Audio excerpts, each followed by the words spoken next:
Hello दोस्तों, स्वागत है आपका श्याम गुरुकुल में। और हम आज करने वाले हैं मॉडर्न हिस्ट्री का वीडियो। वो भी पार्ट 4 होगा आज का। तो देखते हैं आज कौन कौन से जितने भी सारे क्वेश्चन है वो सारे प्रीवियस ईयर हैं। और एसएससी के जितने भी सारे क्वेश्चन प्रीवियस ईयर है वो हम यहाँ पे सारे कवर अप करवाने की कोशिश करेंगे। तो फर्स्ट क्वेश्चन हमारा कि निम्नलिखित में से किसके द्वारा बंगाल का अस्थायी बंदोबस्त मालगुजारी बंदोबस्त शुरू किया गया था। तो ऑप्शन ए है क्लाइव, बी है हेस्टिंग्स, सी है बेलेजली और डी है कॉर्नवालिस। तो आंसर हो जाएगा यहाँ पे कॉर्नवालिस। ओके।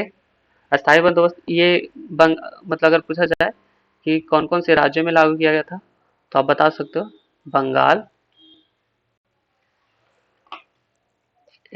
बंगाल, बिहार और उड़ीसा। और ये कब किया गया था? 22 मार्च 1793 ईस्वी को। ओके। किसके द्वारा? लॉर्ड कॉर्नवालिस के द्वारा।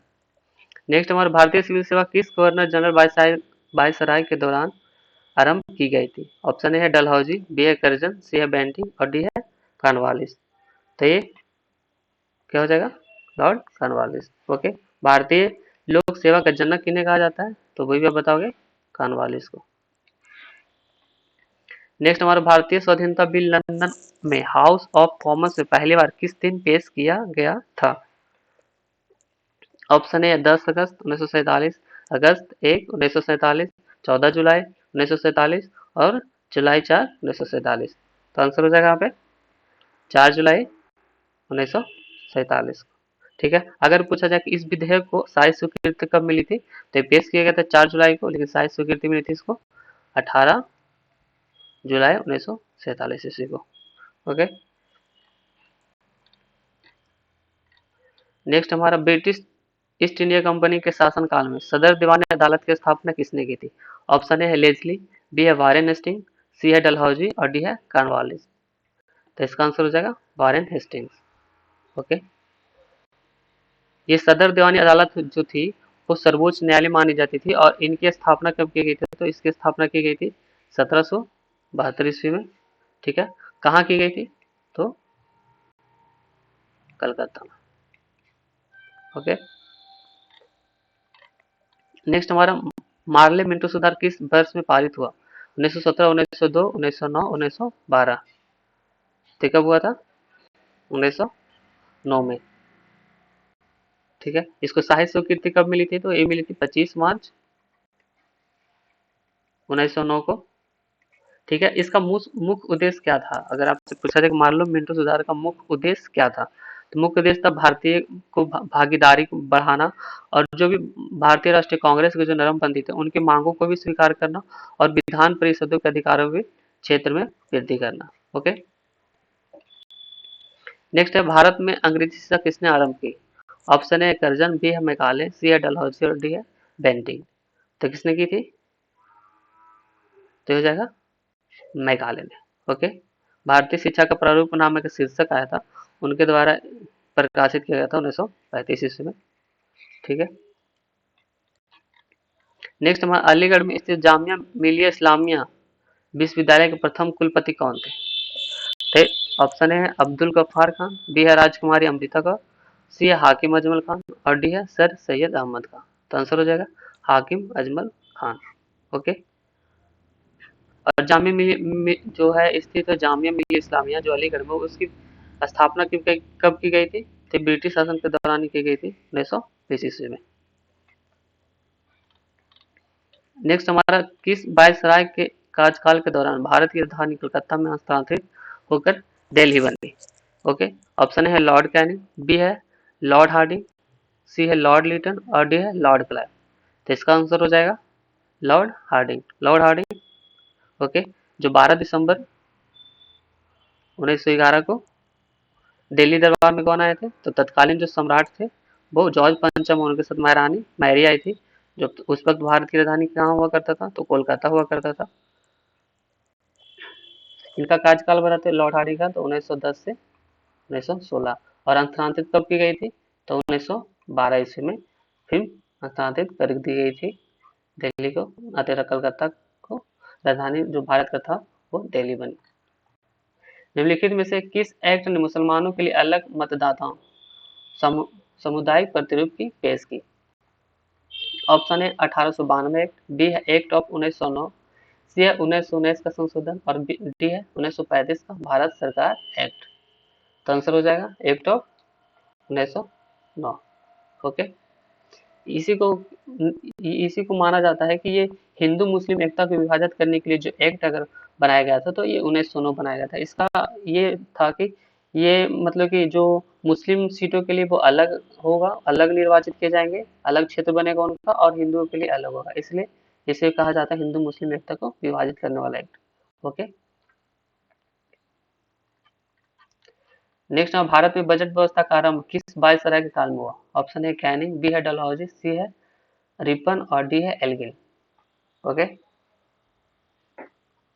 तो भारत का पहला बजट है वो किनके दौरान पेश किया गया था? तो आप बताओगे लॉर्ड, मतलब किनके कार्यकाल में पेश किया गया था? तो ये था लॉर्ड कैनिंग के।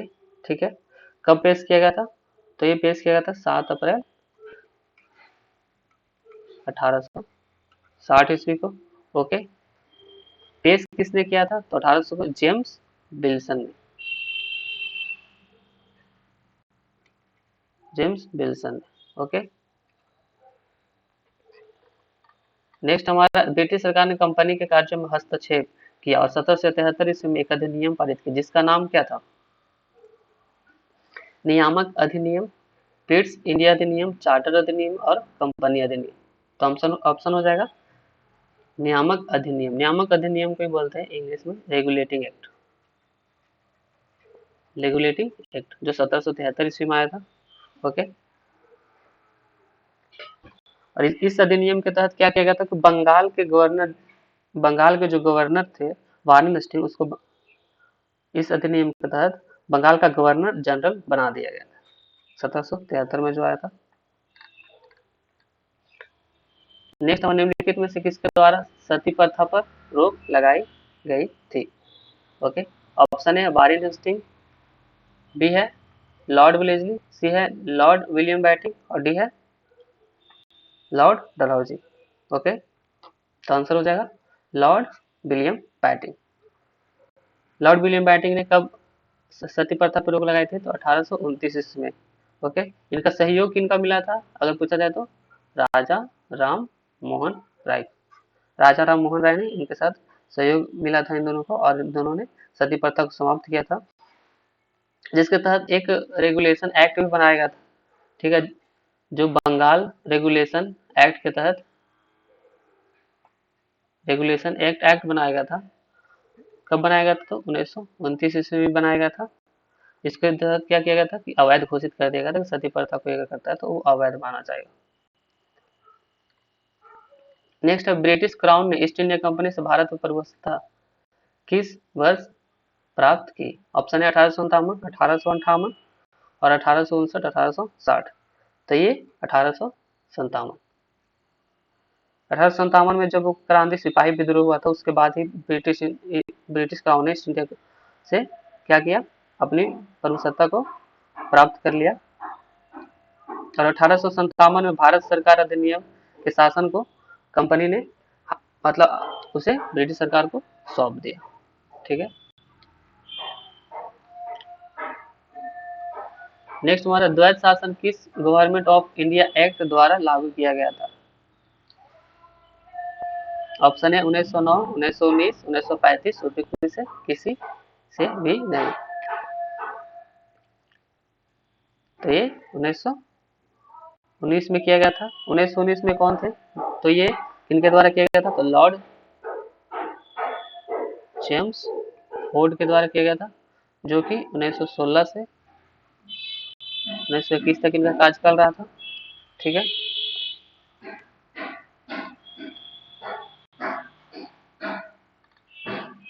नेक्स्ट हमारा, सर्वेंट ऑफ इंडिया सोसाइटी का स्थापना संस्थापक कौन थे?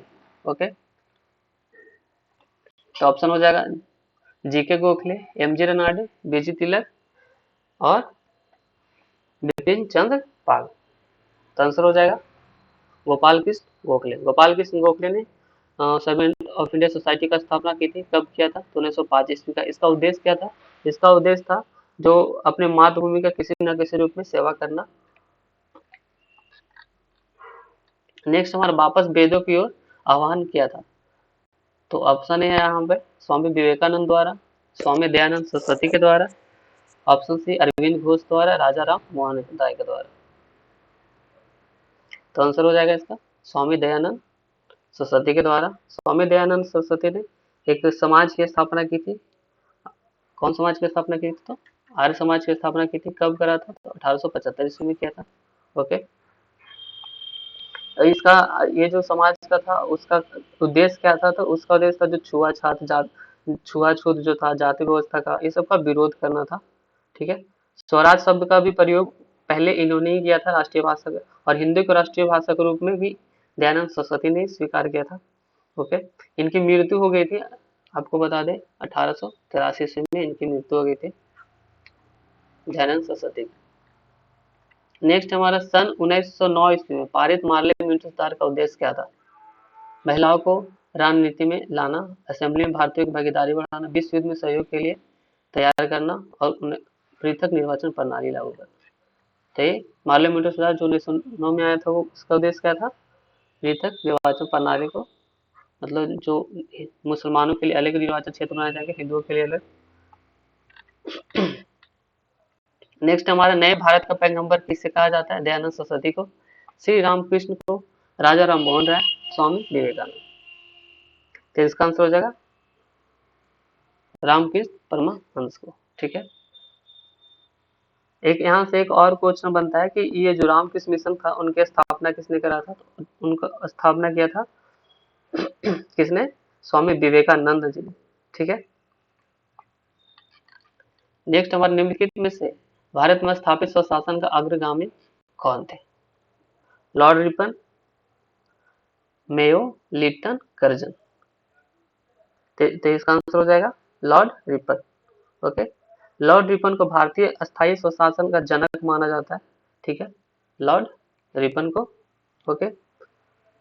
लॉर्ड रिपन के काल में जो था वो प्रथम वास्तविक जनगणना हुई थी। कब हुई थी? तो 1881 ईस्वी में हुई थी। और बर्नाकुलर एक इनके शासनकाल में एक और काज हुआ था, वो क्या हुआ था? तो जो बर्नाकुलर प्रेस एक्ट आया था वो 1882 में इनके शासनकाल में क्या होता समाप्त कर दिया गया था।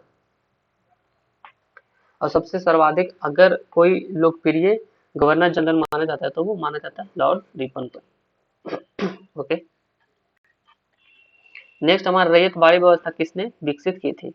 ऑप्शन है Thomas Munro, Holt Mackenzie, Edmund Burke और लॉर्ड डलहौजी।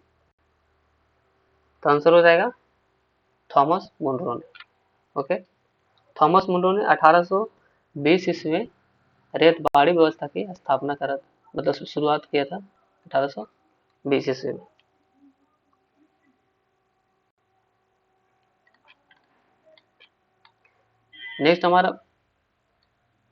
नेक्स्ट है कौन से चार्टर अधिनियम एक्ट द्वारा भारत के विदेश व्यापार में ईस्ट इंडिया कंपनी के अधिकार की समाप्ति की गई थी? ऑप्शन है 1853 का चार्टर अधिनियम, 1793 का चार्टर अधिनियम, 1813 का चार्टर अधिनियम और 1833 का चार्टर अधिनियम। तो इसका आंसर हो जाएगा 1813 का चार्टर अधिनियम। ओके। इसके द्वारा एक चार्टर अधिनियम ब्रिटिश पार्लियामेंट द्वारा एक निर्मित कानून था। इसके तहत मतलब इस अधिनियम के अंतर्गत अन्य कंपनियों को भी भारत में व्यापार करने की अनुमति प्रदान किया गया था। नेक्स्ट हमारा रामकृष्ण मिशन की स्थापना किसने की? ऑप्शन है विवेकानंद, बी है रामकृष्ण, सी है एम जी नायडू और केशव चंद्र से। तो आपको पहले बता चुका हूँ कब किया था? तो 1897 में विवेकानंद जी ने रामकृष्ण मिशन की स्थापना।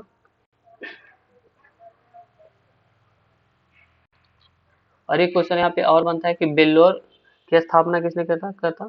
तो बेल्लोर जो कोलकाता में पड़ा था उसकी स्थापना भी उन्होंने किया था।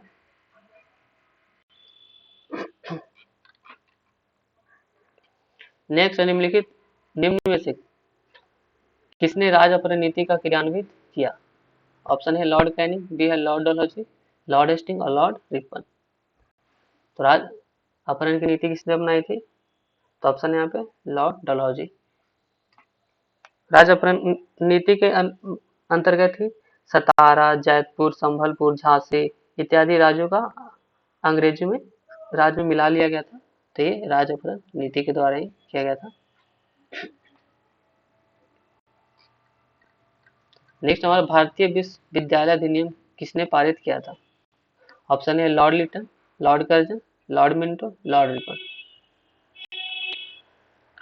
तो इसका आंसर हो जाएगा भारतीय विश्वविद्यालय अधिनियम किसने पारित किया था? तो लॉर्ड कर्जन ने। ओके,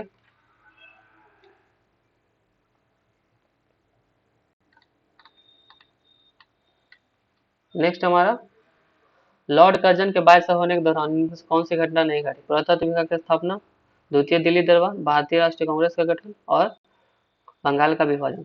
तो लॉर्ड कर्जन का कार्यकाल कब से कब तक था? तो ये था 1899 से 1905 ईस्वी तक। तो आप बता सकते हो कि भारतीय राष्ट्रीय कांग्रेस की स्थापना की गई थी तो 1885 ईस्वी में की गई थी। ओके, ये ह्यूम के द्वारा।